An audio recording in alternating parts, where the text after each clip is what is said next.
자, 요한계시록 13장에서는 두 짐승이 등장했습니다. 그리고 그 두 짐승이 세상을 지배하고 제한된 시간 동안 세상을 지배하고 또 하나님의 백성을 핍박하는 그런 무서운 현실이 펼쳐졌습니다.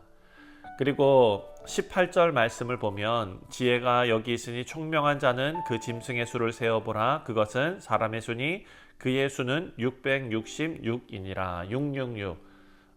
많이 우리가 들어본 그런 숫자죠. 짐승의 표. 이 짐승의 표를 받지 않으면 매매하지도 못하고 목숨까지 위협을 받는 시대. 사랑하는 성도님들, 성경에 기록된 이런 묘사는 어찌 보면 1세기에 그때 로마 황제를 숭배하고 그 아래서 고통을 받았던, 박해를 받았던 교회들에게 정말 피부로 와 닿는 그런 내용이었을 것입니다.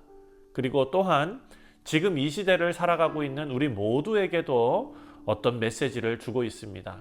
그런 중에서 요한계시록 14장 오늘 본문에 들어오면 어떤 환상이 펼쳐지는데 이제 13장에서 기록되었던 그런 어두운 현실, 그것 너머에 여전히 시온산 위에 계신 어린 양, 그리고 어린 양과 함께 있는 14만 4천 명의 성도들이 기록되어져 있습니다.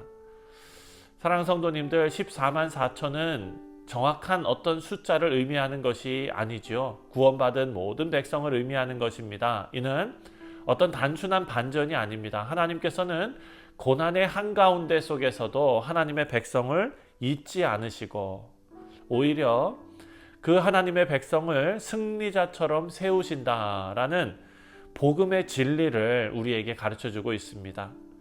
자, 먼저 오늘 본문 말씀 1절부터 5절까지의 내용을 보면 어린 양과 함께 서 있는 자들, 그들의 정체성을 알려주고 있습니다. 1절에 또 내가 보니 보라 어린 양이 시온산에 섰고 그와 함께 14만 4천이 서 있는데 그들의 이마에는 어린 양의 이름과 그 아버지의 이름을 쓴 것이 있더라. 자, 여기 등장하는 14만 4천 명, 우리 앞에서 7장에서도 등장했던 하나님께서 인치신 성령, 하나님께서 성령으로 인치신 그 사람들을 의미하는 것이죠. 그래서 이들은 문자적인 숫자가 아닙니다. 완전한 하나님의 백성들을 상징하는 것입니다. 그리고 그들의 이마에 하나님의 이름이 기록되어져 있다라는 것에서 짐승의 표를 받은 사람들과 구별이 되는 것이죠. 자, 이것은 어떤 종교적인 표시가 아닙니다. 소속과 정체성을 묻는 것입니다. 우리가 누구에게 속해 있는가? 누구의 권위 아래 살아가고 있는가? 또 3절부터 5절까지의 말씀을 보면 그들이 어떻게 합니까? 새 노래를 부르고 입에 거짓이 없고 흠없는 자들이라고 지금 기록되어져 있습니다. 여러분, 이것은 어떤 완전함이라기보다도 성령 안에서 정결함을 지켜가는, 거룩함을 지키고 하나님 앞에서 충성되게 살아가는 자들을 뜻하는 것입니다. 우리 뉴욕 성실 장로교회 모든 성도님들이 이 그룹에 속해 있는 줄 믿습니다. 신앙은 어떤 예배의 자리에 그냥 앉아 있는 것이 아니라 세상 속에서 구별된 삶, 거룩한 삶으로 살아가는 것이죠. 바로 그런 거룩한 주의 백성들이 진정으로 우리 주 예수 그리스도 어린 양과 함께 서는 자들일 것입니다. 사랑하는 성도님들, 핍박받고 고난의 이런 시대에서 우리가 기억해야 할 것은 우리의 소속입니다. 세상이 우리에게 정체성을 흔들어도 우리는 하나님의 이름이 새겨진 자들이다라는 것을 기억하시고 이 세상의 통치 시스템이 아니라 하나님의 통치 시스템 안에 살아가는 주의 백성들 되시기를 주님의 이름으로 축원드립니다. 자, 6절부터 11절까지의 말씀을 보면은요, 세 천사의 메시지가 나옵니다. 자, 6절에 또 보니 다른 천사가 공중에 날아가는데 땅에 거주하는 자들 곧 모든 민족과 종족과 방언과 백성에게 전할 영원한 복음을 가졌더라. 자, 여기서 세 천사가 등장하는데 첫 번째 천사는 영원한 복음을 선포합니다. 재밌게도 이 복음은 하나님을 두려워하고 또 하나님께 영광을 돌리라 라는 명령과 함께 주어지는 복음입니다. 사랑하는 성도님들, 이것은 복음이 그저 다 용서해주고 다 사랑해주고 이런 용서와 사랑의 메시지일 뿐만 아니라 그 복음 속에는 하나님께 대한 경외, 다시 말해서 두려워하는 것이죠. 네, 하나님을 존경하며 두려워하는 것, 그리고 회개의 초대이다라는 것을 우리에게 알려주고 있습니다. 그리고 두 번째 천사가 나옵니다. 두 번째 천사 8절에 또 다른 천사 곧 둘째가 그 뒤를 따라 말하되 무너졌도다 무너졌도다 큰 성 바벨론이여 모든 나라에게 그의 음행으로 말미암아 진노의 포도주를 먹이던 자로다 하더라. 자, 바벨론은 어떤 것을 상징합니까? 하나님을 대적하는 세상의 문화, 어떤 정치, 경제, 그런 종교 체계, 이런 것을 다 포함하는 것이 바로 바벨론입니다. 당시에 로마 제국이 그 바벨론의 역할을 했지요. 오늘날에도 바벨론은 다양한 형태로 존재할 것입니다. 하지만 이 세상 체계는 언젠가는 무너지게 되어 있습니다. 그 심판은 하나님의 공의, 그리고 하나님의 백성에게는 그 하나님의 공의가 위로가 되는 줄 믿습니다.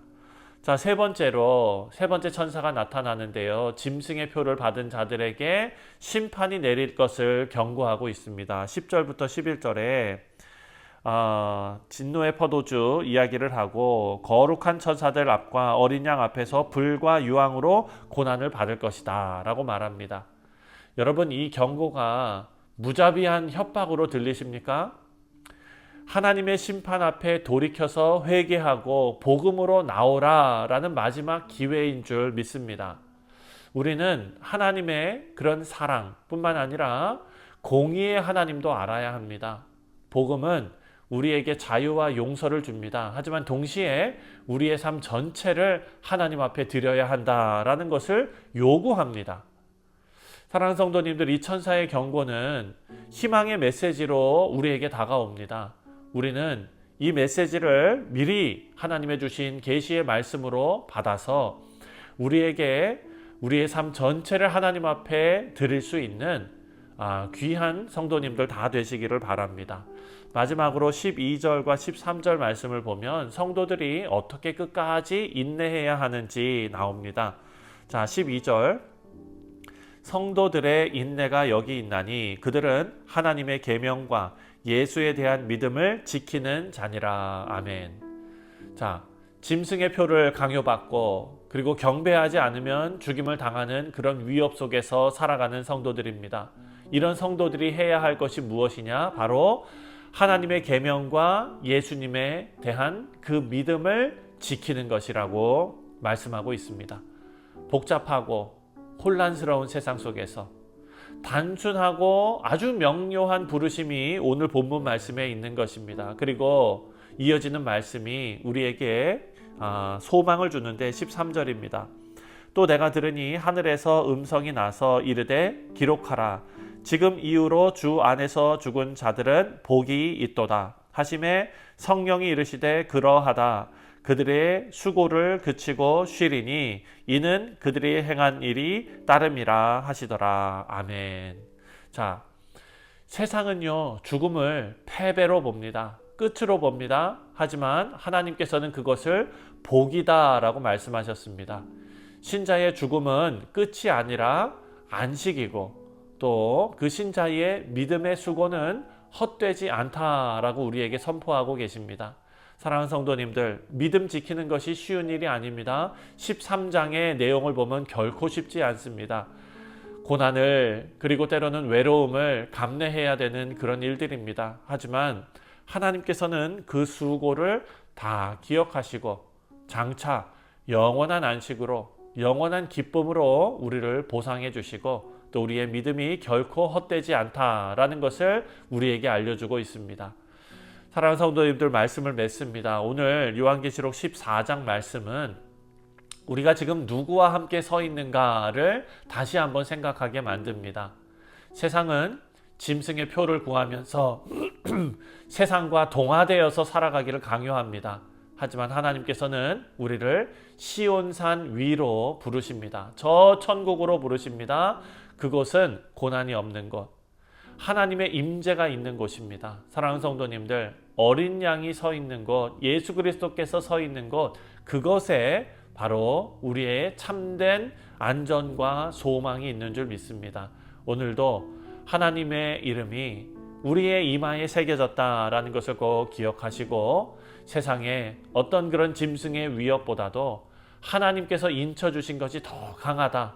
그리고 바벨론이 무너질지라도 시온은 흔들리지 않는다라는 것을 꼭 기억하시고, 우리 주 예수 그리스도 어린 양과 함께 서 있는 귀한 주의 백성들 다 되시기를 주님의 이름으로 축원드립니다. 기도하겠습니다.